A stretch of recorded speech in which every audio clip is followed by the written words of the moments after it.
Well, here we are once again looking at some custom wrestling event logos I've created. I've made a video for WCW and one for WWE, and this one here is going to cover a variety of promotions, a little of this and that. So let's take a look. Goodness gracious. This one was requested by a viewer and I figured why not? I actually like the original version. It's got more character than a lot of the other logos that WWE has put out. I wanted to keep it close in design and layout, so I did just that. It's a little on the dark side, coming back and looking at it now, but I dig it. Now, I've done a few WCW Halloween Havoc logos, but what if WWE brought back the event? What could that look like? Well, I have no idea, but here's what mine looks like. I already did red, I did orange, so I figured green is another really good color for this type of theming.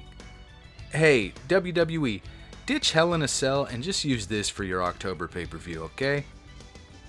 The BattleBowl concept was used throughout the 90s in WCW, starting with Starcade 1991 and ending at Slamboree 1996, only receiving its own pay-per-view event once back in 1993.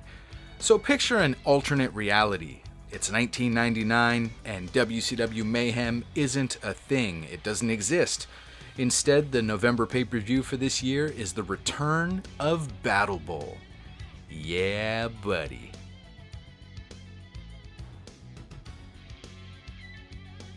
Here's another original idea that I had, though the name kind of has an old school vibe to it.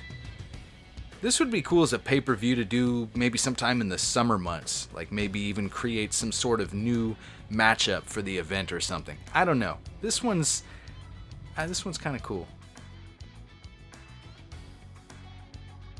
This one is borderline, a little too clean to be true to the origins, but also retaining some aspects of the event's roots. I don't know, these ones are a little harder than I thought they'd be.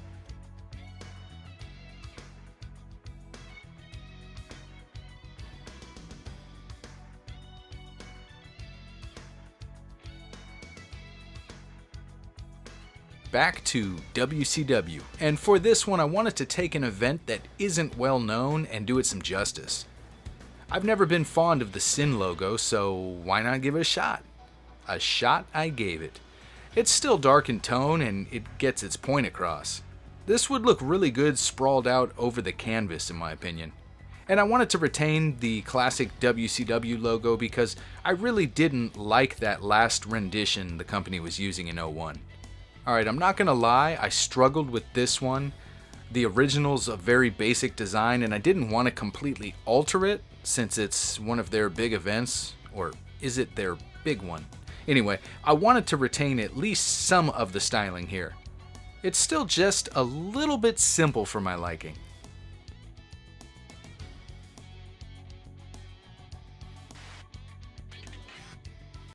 Anybody that knows anything about anything that I like knows I'm NWO for life. So I had to create some custom event logos for the brand. So NWO had sold out in 1997, then in 98 WCW and NWO co-branded the event, but in 99 with the NWO falling apart it became a WCW event, even going as far as to spray paint over the NWO portion of the promotion's logo. Well, we ain't playing that. I wanted to create my own version of what the event logo could have been if the show had returned in 1998 as an NWO branded event. More insulting ring announcing, more bad commentary teams, and more Eric Bischoff kissing older hefty women. Yes. Oh boy, the NWO damn near took over the world with its hostile takeover, and that's what inspired this design here. Hands down, this is one of my favorites of all of them.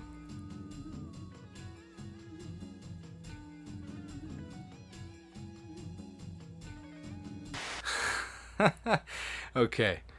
The hottest blockbuster of the summer.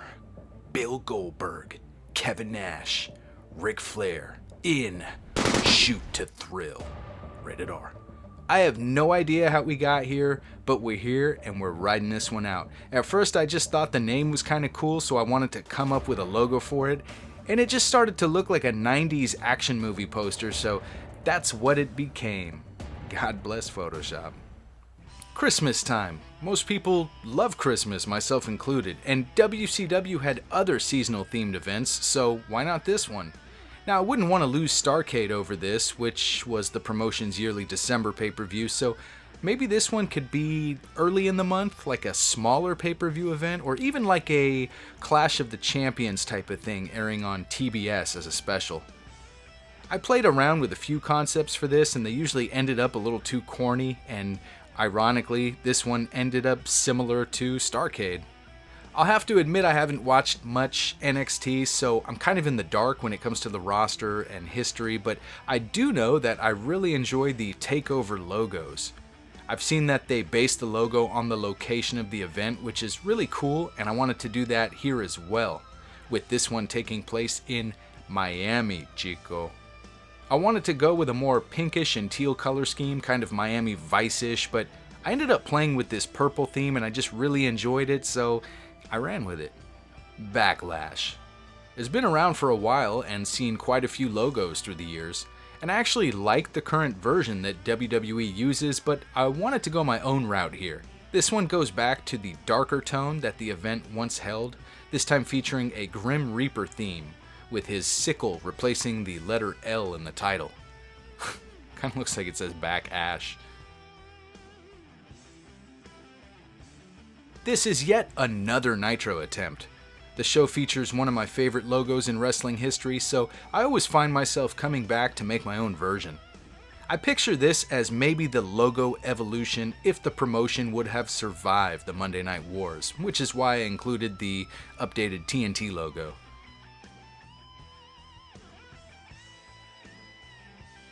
I wanted to do another WrestleMania logo, so I came up with this design here, and I'm really into this one. I feel like the pink pops just right here.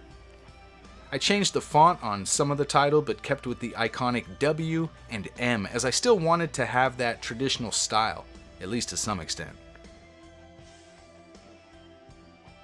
Alright, here's my second attempt at Great American Bash. This one is definitely more polished in my opinion and feels more like a logo that could be easily displayed on multiple surfaces throughout the arena. What do you think? Is this one better than the last one?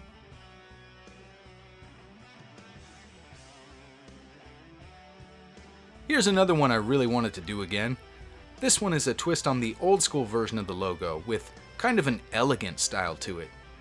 It needed something under the title, and I like when WCW included the year in their logos, so I threw in the 2021. Because in my alternate reality here, WCW, well, they never closed up shop. While I've always liked the Cyber Sunday concept, I've never been a huge fan of the logo, so I wanted to redesign it from the ground up. It's not as good as some of the others here in my opinion, but I think if I spent a little bit more time on this one, it would get to where I want it. Beach Blast. It's a 90s party up in here. I really wanted this one to look early 90s, and I think it does. I can picture this one making a comeback and really running with the early 90s theming right down to the set and graphics. I could imagine one of those 90s video walls. You guys remember those things? That would be awesome. I like how the classic darker toned pay-per-view events always featured like either Kane or Undertaker in their promos, and I wanted to do something like that here, and what better person to usher in the return of Unforgiven than The Fiend?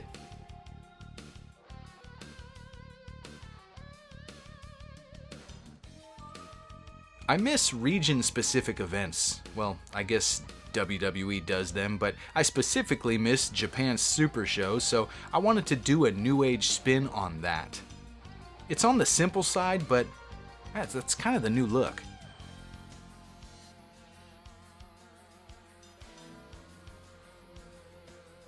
Here's another attempt at Royal Rumble.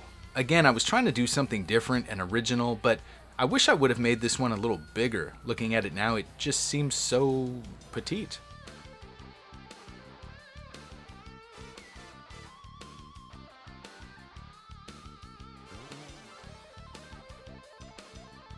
And this is the last one I have for today. I wanted to give an AEW logo a go, and I decided to go with Double or Nothing. I actually really enjoy the current version, but I wanted to go a new direction with this one, and this is what I came up with.